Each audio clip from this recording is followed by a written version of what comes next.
Olá, seja bem-vindo a mais uma edição do Pingo é Letra. Meu nome é Regina Vilela, eu sou jornalista independente e trago pautas quentes.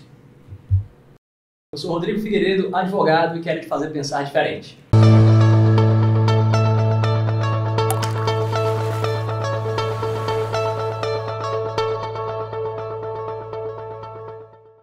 Bem-vindo mais uma vez ao Pingo é Letra. Hoje nós vamos conversar com o presidente do Sincope, Sindicato da Indústria da Construção Pesada, Dinalvo Diniz, é o nosso convidado de hoje. Muito obrigada pela sua presença aqui e a gente gostaria de saber como é que está esse setor, principalmente depois de alguns anos de operação Petrolão, que acabou afetando demais a construção pesada no Brasil. Muito obrigado, Regina, pelo convite. Muito obrigado, Rodrigo. É um prazer imenso estar com vocês. Prazer é nosso. E principalmente começar essa entrevista por um tema tão caro como esse, que impactou em grande maneira no nosso setor. Nós não podemos tapar o sol com a peneira. O nosso setor vivia de maneira camuflada, porque nós que éramos de dentro tínhamos uma inteira desinformação a respeito do assunto.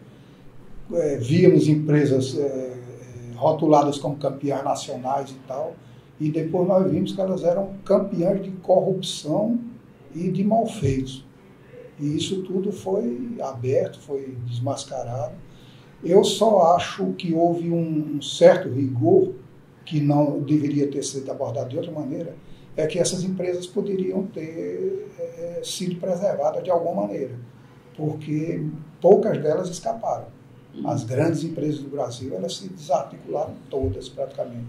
Estão em recuperação judicial, estão em situação de insolvência, algumas faliram mesmo, fecharam as portas. Então eu acho que isso aí foi danoso. Agora o exemplo é que é mais importante. Mas pelo menos se separou o joio do trigo, só ficou no mercado a empresa que realmente trabalha de forma limpa, correta, às claras. Sem dúvida, colocou essa possibilidade e nos deu um desafio. Qual? É que as empresas médias vão ter que, de alguma maneira, ou via consórcios ou alguma coisa, procurar ocupar esses espaços que foram deixados pelas empresas maiores. Né? Bem, de uma forma ou de outra, é uma coisa relativamente complexa, porque esse vazio às vezes não consegue ser suportado por empresas médias. Empresas grandes tinham uma infraestrutura muito maior para operações relativamente complexas e muito caras. Se desarticulou as empresas, se puniu o empresariado em cima do envolvimento com corrupção, mas e a economia e os empregos?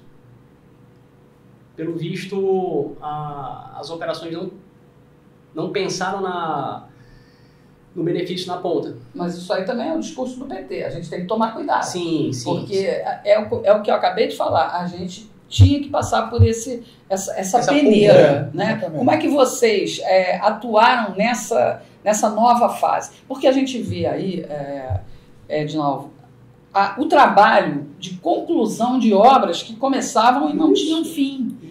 E o ministro Tarcísio está mostrando que é possível. E tem empresas trabalhando com ele, não são só homens do Exército. Eu gostaria até que você falasse sobre isso. O que acontece, Regina? Algumas não. O Brasil tem 22 mil obras abandonadas. Nossa. 22 mil. Isso é dinheiro no lixo. Exatamente. Quanto foi investido nisso? Que falta esse recurso está fazendo nesse momento agora?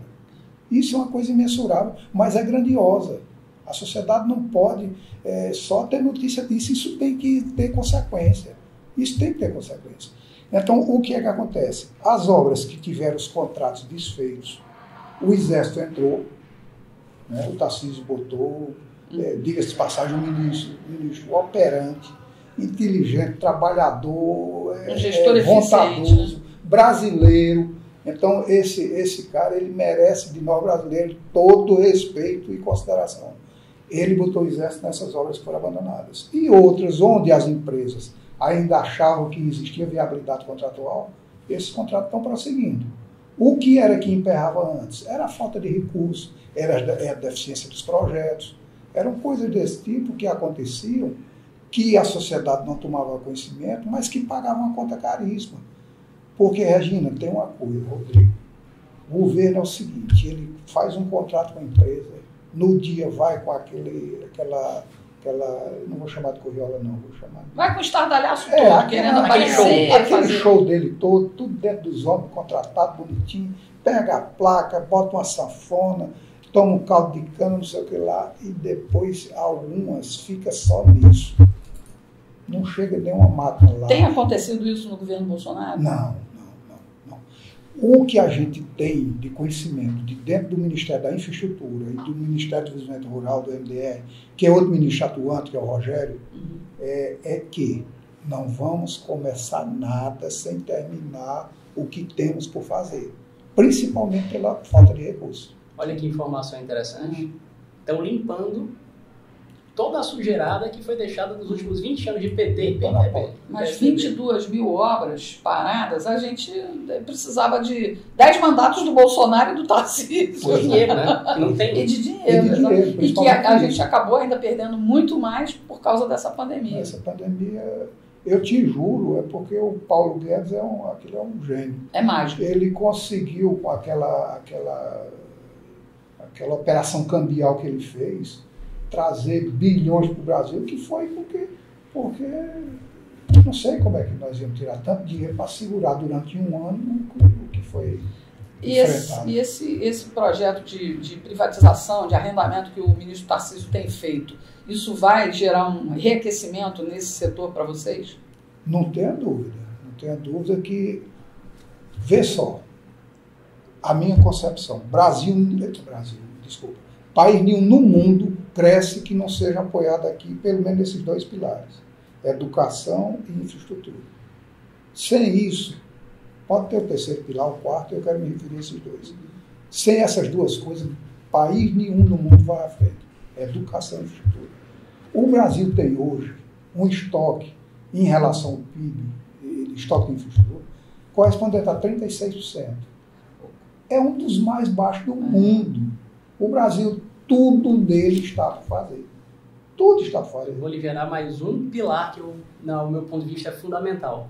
Segurança jurídica. Não tenho dúvida. Porque você pode ter educação e infraestrutura, mas se você não tiver um judiciário que faça a lei ser cumprida na forma com que ela está escrita, quem é que vem investir aqui? Com medo do Estado tomar a tua empresa, te roubar através de impostos ou mudar as regras no meio do caminho? Nós vamos chegar nesse ponto. Aí eu vou voltar um pouquinho para esse assunto que eu acabei de falar.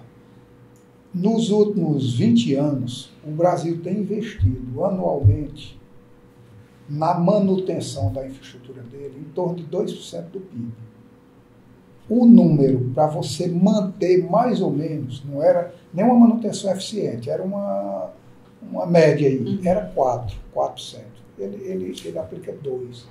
Então, o que é que está acontecendo? Ao longo dos anos, se esse quadro não mudar, os 36% que nós temos hoje vão ser 30%, vão ser 25%, porque a estrutura vai se tornando obsoleta, vai se destruindo, e a manutenção não existe recurso para isso. É como a nossa casa. Se você mora numa casa há 5 anos, você tem que pintar, tem que trocar um vazamento da torneira, uma coisa e outra. Então, a mesma coisa na máquina estrutura do Brasil. Eu fui repórter durante muito tempo, especialmente no Rio de Janeiro, e eu cobria algumas reformas e reparos em grandes estruturas, como ali do Túnel Dois Irmãos. Você está nisso há muito mais tempo do que eu cobrindo, né? Então você sabe disso. E a gente vê as obras de arte, porque eu também sei que é assim que se chama, né? Exatamente por causa do meu trabalho de repórter, as obras de arte no Brasil são construídas, são entregues, e aí ficam lá. E Deus que cuide. Ainda bem que a gente não tem terremoto, maremoto, incêndio a todo instante, porque a gente já viu coisa caindo em São Paulo, coisa caindo em Brasília. Aqui em Fortaleza, a gente ainda tem uma infraestrutura assim, nova.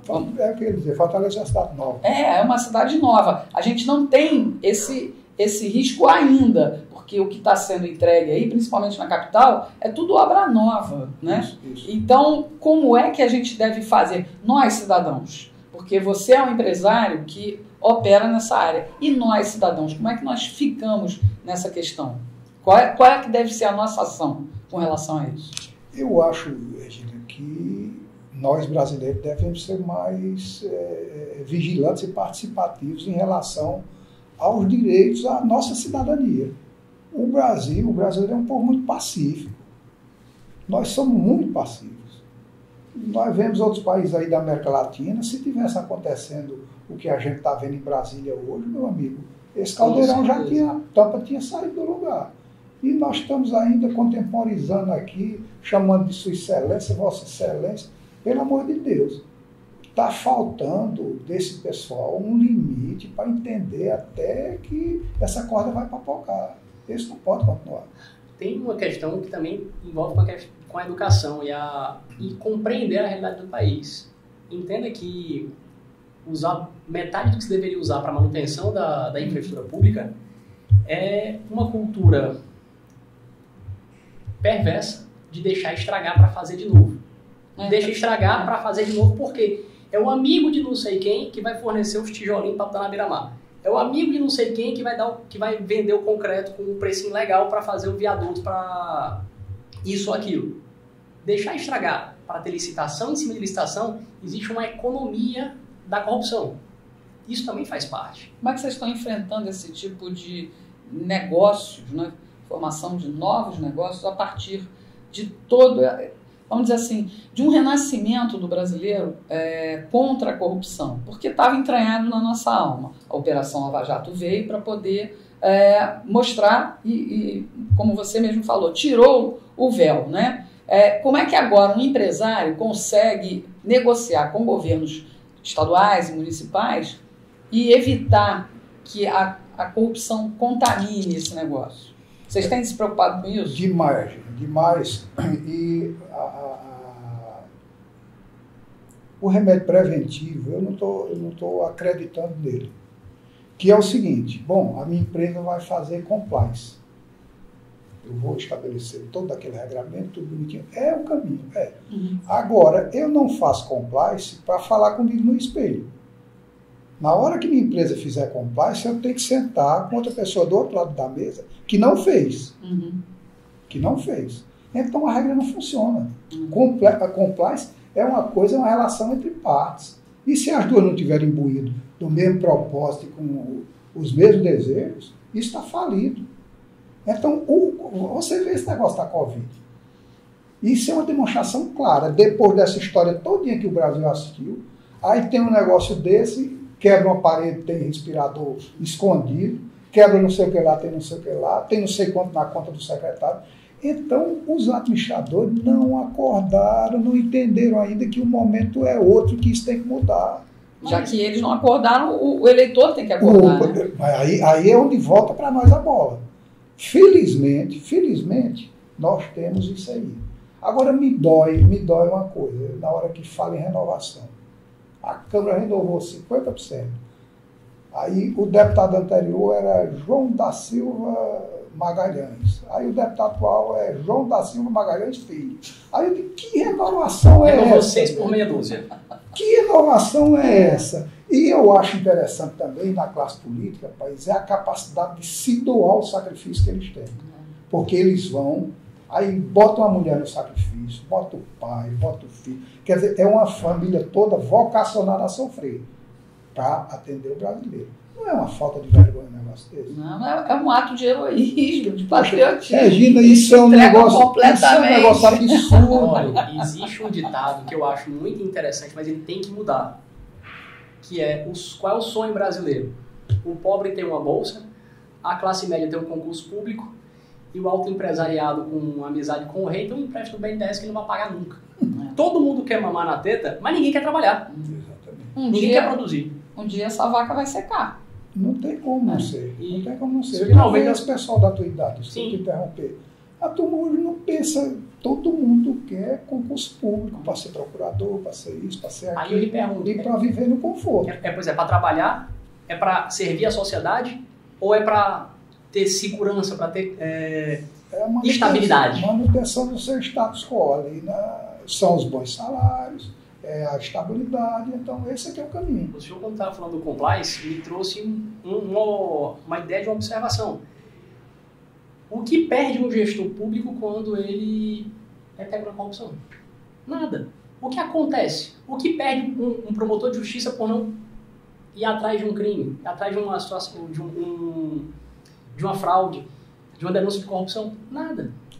O dele está garantido. Deixa eu te colocar só um reforço no teu raciocínio. Uma sociedade com um conceito de honestidade frouxo como é o Brasil, o que custa para um corrupto desse praticar um ato de corrupção, depois ir para casa recebendo todos os salários e tal? O que custou para ele? Aposentou e na sociedade ele teve algum? Nada, não aconteceu nada com ele. Então isso criou, que eu acho um absurdo, lá de trás, quando a turma vem com aquela história da lei de Gerson. Lei de Gerson. Leva vantagem em tudo, não. Vamos brigar pela eficiência, vamos brigar pela meritocracia. Isso é o que tem que ter. Botar na cabeça desses jovens que eles têm que procurar ser bons, procurar ser inteligentes, procurar ser produtivos. Isso sim, botar esse Brasil para rodar. De novo, infelizmente, você falou aí uma coisa, a honestidade no Brasil ser um sentimento de frouxidão. Não acho que seja nem a honestidade ser um sentimento de frouxidão. Na verdade, uma questão da legalidade. Nós não somos o império da lei, ao contrário dos Estados Unidos. Aqui, infelizmente, a justiça tem preço, ela não tem valor. Isso. Ela tem preço, não é? Então, quem pode pagar bons advogados, não é, consegue realmente todas as brechas da lei. O Rodrigo está aqui como advogado, entende mais disso do que eu. Vou falar uma ressalva, quem pode pagar bons juízes? Porra, ele está muito melhor parado. Você é advogado, pode falar. Pode falar isso. Agora, essa é a questão. E voltamos àquele ponto que você falou agora há pouco, do cumprimento de contrato. Né? Aqui você faz um contrato que é bilateral. Daqui a pouco você resolve que ele é unilateral e você, como é que fica?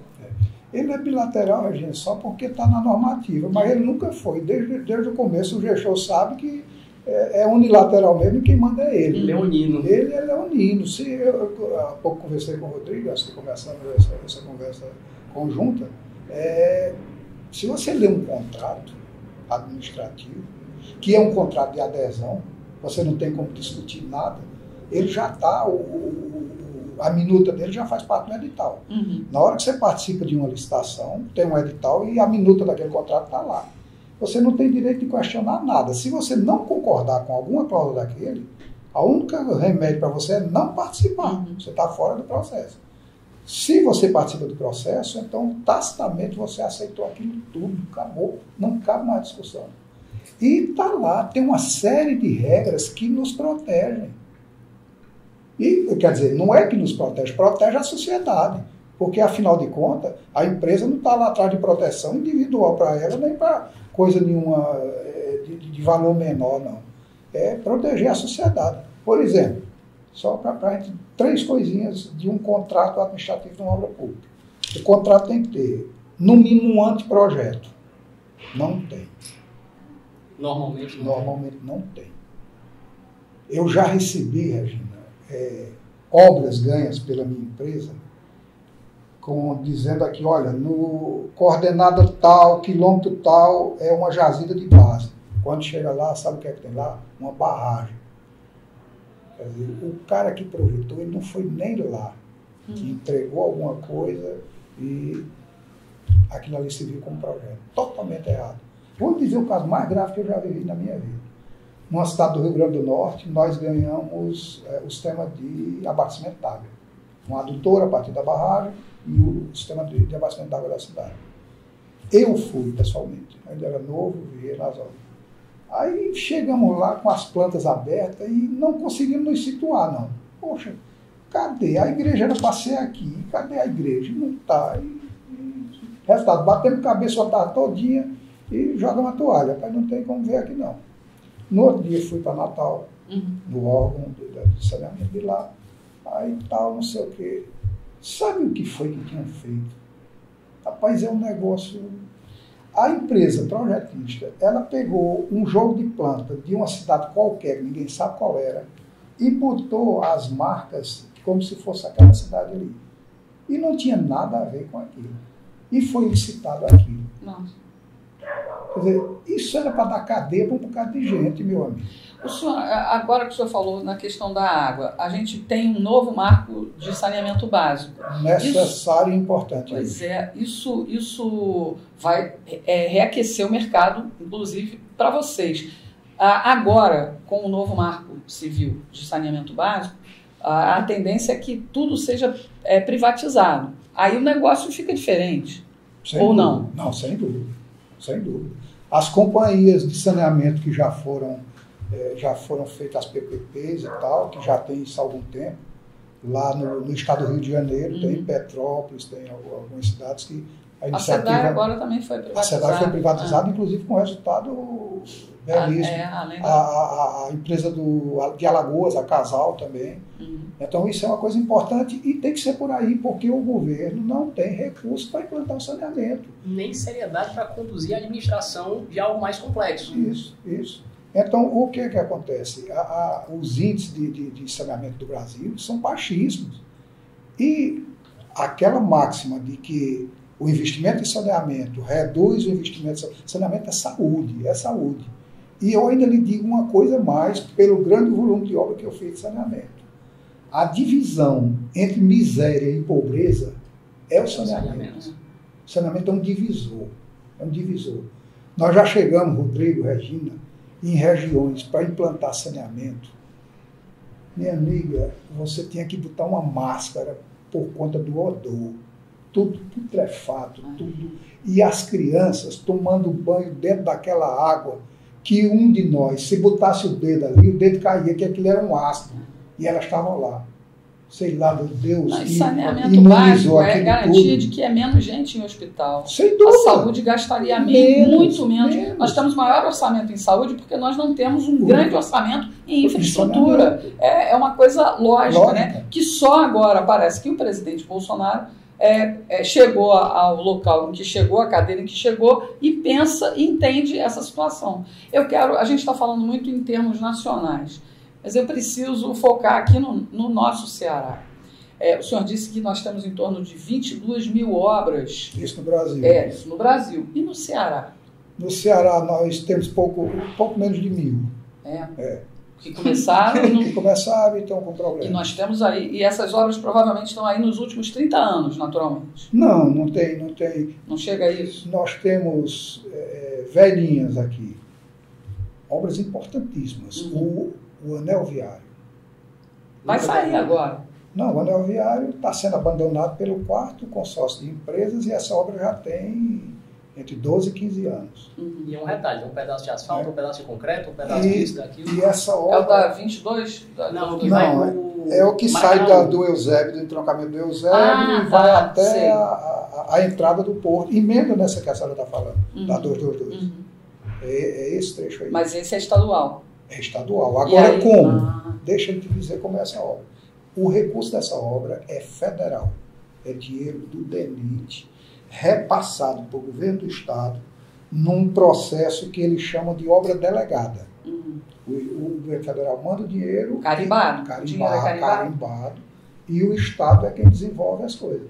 Mas o Estado não se desincumbe das obrigações dele. Uma obra com 12 anos, se você passar lá, tem poste com... fica aqui um morro de terra e o poste aqui no meio, porque a empresa de energia não foi lá tirar a coisa. 12 anos depois, doutor. A Petrobras tem uma tubulação de gás. Até hoje não foi retirada. 12 anos depois. Não adianta carimbar as galinhas. Então o dinheiro está lá e não é aplicado. Olha que coisa cruel. Esse dinheiro não podia estar... má gestão. Má gestão total. Então essas coisas têm que ser... Alguém tem que ser responsabilizado por isso. Isso tem que ser apurado. A imprensa tem que ir. Vou lhe dizer uma coisa. Esse alguém só tem um sujeito. Sociedade. Que vai do advogado independente, do jornalista independente, da pessoa que utiliza o bem público, porque se ficar esperando que o concursado, procurador, promotor, vá sair daqui para o anel viário para fiscalizar, vai nunca. Mas, de novo, isso é muito importante, que isso esteja falado na boca de um representante do setor, porque a população não sabe dessas coisas. né? A gente sabe do grande poderio que o governo do Estado e principalmente da capital investem na comunicação para fazer que tudo está maravilhoso, correndo tranquilamente, e a gente continua aí. As obras começaram, mas nunca são concluídas, né? A gente continua vendo a infraestrutura da cidade, nas vias públicas mesmo, completamente desgastada, sem manutenção. É muito importante que uma pessoa como você venha a público através de um canal pequeno como o nosso. Nós temos quase 200 mil pessoas inscritas no YouTube. Mas a gente, graças a Deus, a gente reverbera muito. Eu agradeço demais essa confiança que você está tendo na gente de vir aqui para conversar sobre isso, sabe? Imagina, eu não podia fazer diferente disso, pelo trabalho que eu já vi de vocês e reconheço ser relevante. Porque eu estava me negando um direito que é meu de ser cidadão. Eu não aceito essas coisas. Eu não aceito. Quando eu fui indicado para ser presidente do sindicato, eu conversei com meus amigos todinhos. Eu digo, olha, eu não sei por que vocês estão me indicando. Agora, de uma coisa vocês não me peçam nada para ser intermediário de pedido exclusivo e pouco republicano de empresa nenhuma, nem de submissão a governo. Nós somos um sindicato para defender os interesses da categoria e nós, como categoria, somos sociedade. Acabou. Se isso aí for a pauta, conta comigo. É assim que tem que ser. Conta comigo. Diferente disso, eu estou fora. Sindicato placa branca, não sei o que lá, negativo. Uma pergunta que eu lhe faço. Nesses últimos 5 anos, quantas empresas da construção civil pesada fecharam ou reduziram suas atividades e o senhor consegue estimar quantos empregos foram perdidos nos últimos anos? Com a margem do Ceará? Em torno de 8 mil empregos foram perdidos aqui no nosso estado. E eu vou te dizer uma coisa, as empresas tradicionais do estado do Ceará da construção pesada, algumas saíram definitivamente e outras deram arrefecida de nível muito, muito grande, de nível representativo, por não ter mais ambiente para conviver nessa atividade. Então, só para esclarecer para o nosso público, Regina, o Estado não cria emprego. Empresas criam empregos. Agora, o Estado consegue aniquilar empregos. Isso é fato. E ainda mais quando é um Estado que tem um viés socialista, né? E a gente sabe que o socialismo dura até quando dura o dinheiro dos outros. De quem trabalha. Exatamente. De quem trabalha. Quando esse dinheiro aí acabar efetivamente, aí acabou bolsa, bênção e uma série de coisas. Eu queria até mudar um pouco o viés, porque a gente fica tão horrorizado com esse tipo de assunto, mas eu sei também que essa é uma área que emprega muita mão de obra. A gente está vendo uma mudança de diretrizes do Brasil nessa área. Vocês têm essa preocupação de qualificação de mão de obra até para a retomada desse mercado? Constante, Regina. Hoje, eu te digo, francamente, que nós não estamos pensando em mão de obra de retomada, não. Nós estamos vendo não estamos vendo o túnel está muito escuro ainda. Entendi. Então, não viu a luz no fim do túnel? Não. Eu estou com medo que seja o trem na hora que ela aparecer. Aí, o que é que está acontecendo? Nós temos programas de treinamento, nós, pelo sindicato, conseguimos agora um financiamento a nível de, vocês vão ver, eu não vou me lembrar o nome mas foi um órgão federal, e o nosso projeto foi o segundo do Brasil em avaliação de que tecnologia, isso é ruim porque diminui o emprego, mas o que é isso? É você... Mecanização, né? Questão da mecanização. Automação do setor. De equipamentos e tal, de você ter condição de instrumentalizar isso tudo, de modo a reduzir bastante a tua mão de obra e aumentar a tua eficiência e controle, né?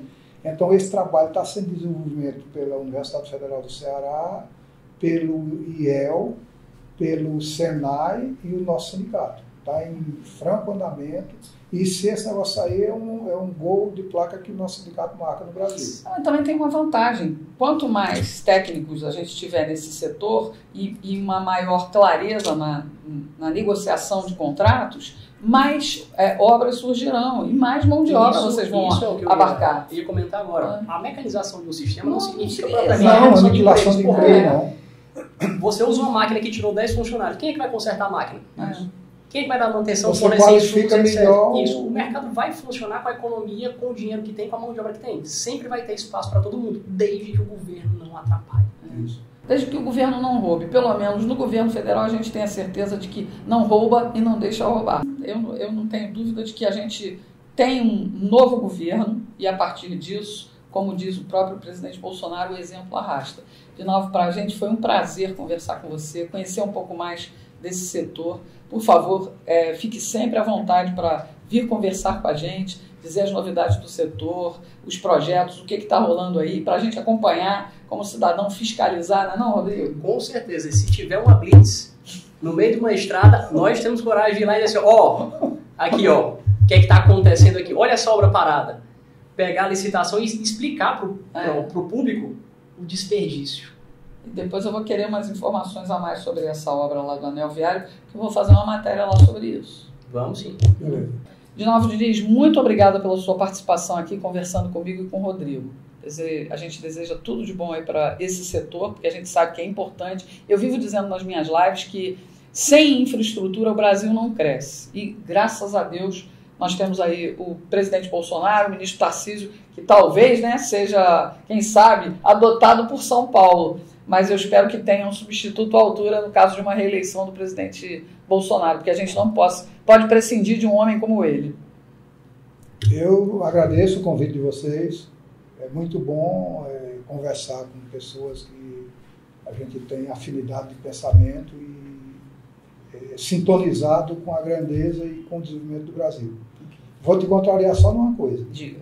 Eu não torço que Tarcísio vá para São Paulo. Eu prefiro o Bolsonaro reeleito e ele continue trabalhando no Brasil. Não, eu torço pelo Tarcísio em São Paulo. São Paulo é a locomotiva que puxa o país. E a gente precisa recuperar aquele estado o mais rápido possível. Mas depois a gente conversa sobre isso. Bom, pessoal, a gente espera que você tenha gostado demais desse Pingo é Letra. Esperamos vocês na semana que vem. Até lá.